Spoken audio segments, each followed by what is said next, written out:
நீங்களே உங்கள் குடும்பத்துக்கு விரயங்கள் பண்ணியிருக்கக்கூடிய தருணமும் உண்டு.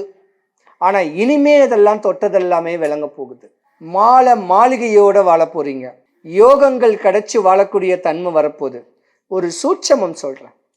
விருஷகராசிக்கு அதிபதி பார்த்தீங்கன்னா முருகக்கடவுள். டைம் இருக்கிறவங்க 6 பட முருகன் கோவிலில் ஏதாவது ஒரே ஒரு பட தரிசனம். 1000 முருகன் கோவில் இருக்கு. ஒரு ஊர்லயும் ஒரு முருகன் கோவில் இருக்கு. அங்க போயிட்டும் வழிமுறை பண்ணுங்க. முறையான வழிபாடுகள் இந்த 2025ஓட என்னுடைய கடன், நோய், வறுமை, பயம், சுபகாரியம், அரசியல்ல பிரவேசம் ஆகணும், நிறைய சம்பாரிச்சு 4 பேருக்கு தானம் தர்மம் பண்ணணும் அப்படின்னு ஆசை இருக்கிறவங்க சென்னையில் இருக்க வேண்டிய வடபழனி முருகன் கோவிலுக்கு ஒரு 3 கிலோ முழுநெல்லிக்காய் வாங்கிக்கிங்க. சாமியை பாருங்க, கால் கடந்து பாருங்க. கோயில் பிரகாரம் ஒரு 3 சுத்து சுத்துங்க. சுற்றி வரும்போதே பக்கத்தில் ஆஞ்சநேயர் இருப்பார்,